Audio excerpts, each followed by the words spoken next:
We are here. I want to guide you through one of the most popular and most common grounding and mindfulness techniques that I use with my clients when I notice they're getting dysregulated, or very common thing I will hear in my sessions is I just want to step away from everything, but anywhere I go, it's a trigger. 100%, I hear you. So I'm here today to provide you with a tool or an exercise that will help you reground and kind of recenter while also giving you that feeling of it allowed me to step away for a little bit without getting triggered. I call this exercise the safe space exercise. So what we're going to do, and I want you, if you are listening to this while you're driving, great, continue. Obviously, please don't do the exercise while you're driving, but you can listen to it now, and then maybe when you have time, you can actually do the exercise when you're not distracted. But ideally, you would be in a space, a safe space, with no distractions. You're comfortable. If you can get in a space where you can actually lie down or do whatever feels comfortable for you, but we want to be able for you to be in a space where you can fully relax and just let your body release. So take a couple of minutes, get in that space as needed. And then when you're ready, I'm going to walk you through building a safe space. What's beautiful about this exercise is you get to decide where you are, what it looks like, who's with you, what's happening. And what's awesome, it doesn't change unless you decide to change it. Nobody has access to it except for you. Unless if you, of course, invite people in that. But that is up to you. So I'm going to walk you through this exercise, allowing you to create a safe space. And then we're going to hang out there for a little bit. And then we're going to store it away and talk about ways for you to access it when you need it again. So take a couple of minutes, whatever you need, get in your safe space and get ready. And I will walk you through this safe space exercise. All right, are we in our safe space and we're ready to rock and roll? Make sure you've got everything that you need by you. You shouldn't need much. Be sure to have electronics or any other distractions away from you. If you'd like to have music playing in the background, you are more than welcome to. Otherwise, if you just want the silence of the space, that is okay too. You know what works best for you. And when you're ready, if it feels safe, I encourage you to close your eyes. If that doesn't feel safe or comfortable, go ahead and just stare off into the distance. Look at something that's not distracting, that's not triggering, but allow your gaze to soften. Go ahead and take 3 deep breaths. Be sure to be deep breathing from the diaphragm. So go ahead and breathe in for 3, 2, 1. Good. Breathe out for 3, 2, 1. Good. Breathe in. 3, 2, 1. Breathe out. 3, 2, 1. Last time. Breathe in. 3, 2, 1. Breathe out. 3, 2, 1. Good. Notice how your body is feeling. If there's anything that's feeling tight, send a gentle reminder to release and allow yourself to fully fall into the bed, the couch, the chair, the floor, wherever you're relaxing. And when you're ready, I want you to think of a space that feels safe and welcoming to you. This space can be an actual space that you've been to, whether it's a favorite spot in your house, a vacation spot, or it can be a space that you've seen that you would like to visit. A beach, a tranquil cabin out in the middle of nowhere. Wherever you are, find that space and allow yourself to just be there.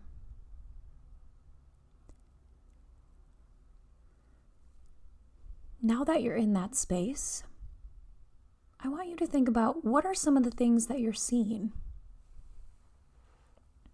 What are in your surroundings? What colors are you seeing? How bright is it in your space? Is it dim? Is it really bright? Is it dark? Are there certain pictures or items or pieces of furniture that have meaning to you? Or are all the things in your surrounding fairly neutral? Are you inside or outside?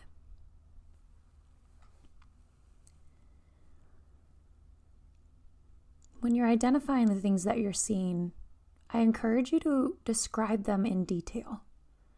So if you're talking about the colors that you're seeing, don't just say green, blue. What shade of green? What shade of blue? Are there texture to the things that you're seeing? Are the things that you're seeing bring any sort of emotion to you? Do they add to your comfort and safety?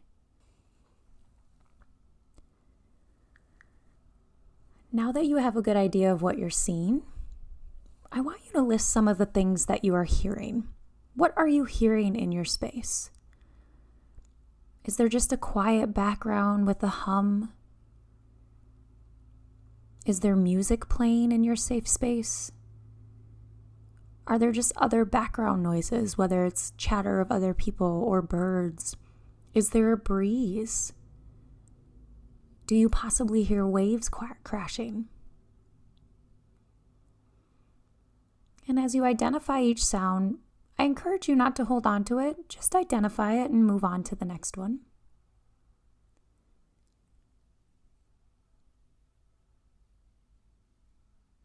Do you hear your own breathing?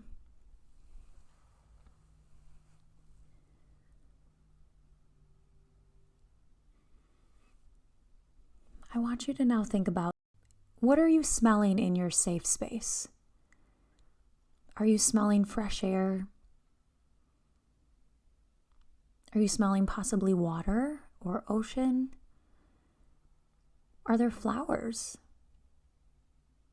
Or could there possibly be a familiar scent inside that brings you comfort and joy?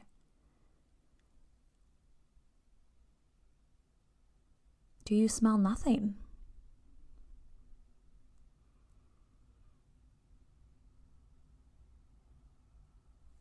Lastly, I want you to think about, what are you feeling in your safe space? Now, this can be both body. What are you feeling with your hands? Is there a breeze that you're feeling?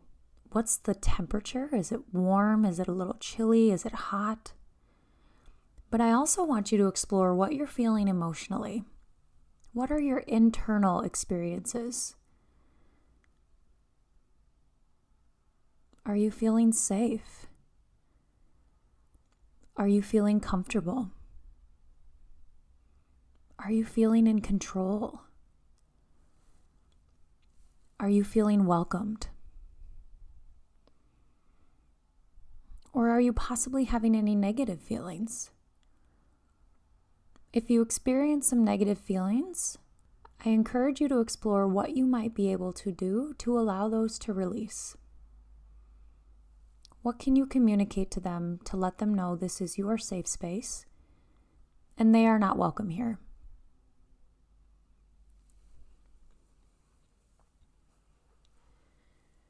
You are now in your safe space.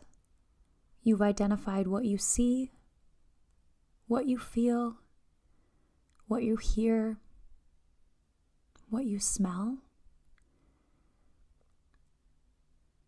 You've identified if you're by yourself or you're with other people. I want you to now take as much time as you need to stay in this space. Know that this is your space. No one can take this from you. No one can control this. Only you get to determine who comes in this space and how this space changes, if at all.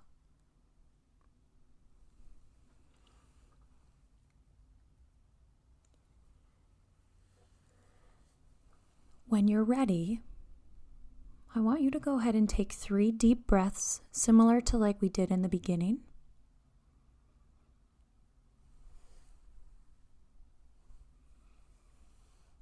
And then come back to the room. Slowly open those eyes. Slowly get movement in the body.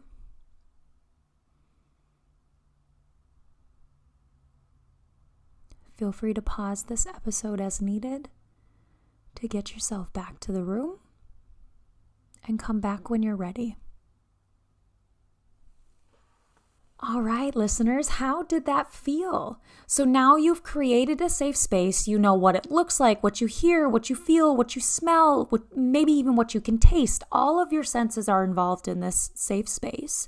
You've determined who's a part of that safe space, and know that this can change each time you go back to that space. That is the beauty of this exercise. You get to change it based on what you need. If you feel at some point, I need a safe space with one other person, great. Who is that one other person, and how are you going to incorporate them? And know that that one other person doesn't actually physically have to be there. They can just be there, kind of a state of mind. So I want you to kind of mentally store that away and know that that is always accessible whenever you're feeling like I just need to step away, or if you're feeling very dysregulated or unsafe in your current space. I would encourage you to access this exercise and that space that you just created. I also want to send you with some prompting questions to process what that experience was like for you. So go ahead and grab a journal or something to write down. If you want to pause after each question, you certainly can. But I want you to explore these questions to help you maximize the benefit of this exercise. So I want you to explore just what worked in that exercise. Was your first time, maybe this is your second time or third time kind of playing this episode, but what worked? What did you find useful? What did you find beneficial? What did you find pleasant? I also want you to explore what didn't work. What didn't serve you? What might you try differently next time? And then the third question I want you to explore: how will you know when this exercise needs to be utilized? Oftentimes we'll be like, well, when do I use this? I don't know. And sometimes if you're wanting to implement a mindfulness practice or a grounding practice in kind of your daily routine, then it might be something you just do on the regular, which I would absolutely encourage. Absolutely. If you want to use this as kind of a regular meditation, great, do it. But usually we want to find what are the triggers that leave us feeling unsafe and kind of dysregulated that will lead us to knowing, okay, I should access my safe space exercise. And no, disclaimer, when we're doing any sort of mindfulness or grounding, it is a practice. So if you are new to this and you're finding that it's harder to access and kind of get in that space, that might be where on a regular basis, maybe you're not doing the safe space exercise per se, but you're engaging in some sort of mindfulness exercise. So that feels a little bit more habitual for you. So whether it's just every morning, I'm going to be mindful about taking 3 deep breaths, or I'm going to try and carve out 2 times a week where I'm doing 3-minute meditations. And as that starts getting more natural and habitual, then you can kind of up the ante or whatever. But for this exercise particularly, I want to make sure that you are identifying the triggers or the warning signs that will let you know I would really benefit from the safe space exercise. So your third question is, what are your warning signs or triggers letting you know the safe space exercise may be of benefit to you? So utilize this however you choose. Even if you don't have trauma attached to your grief or you haven't experienced an event that you would classify as traumatic, that's okay. This exercise serves many, many purposes. So utilize it as you see fit. If you have questions, please do not hesitate to reach out. Continue to use this throughout the series or just throughout your grief journey. I am here for you. I hope you found this useful, and it's just another tool to add to your toolbox as you continue honoring your grief journey. Thank you for tuning in. You are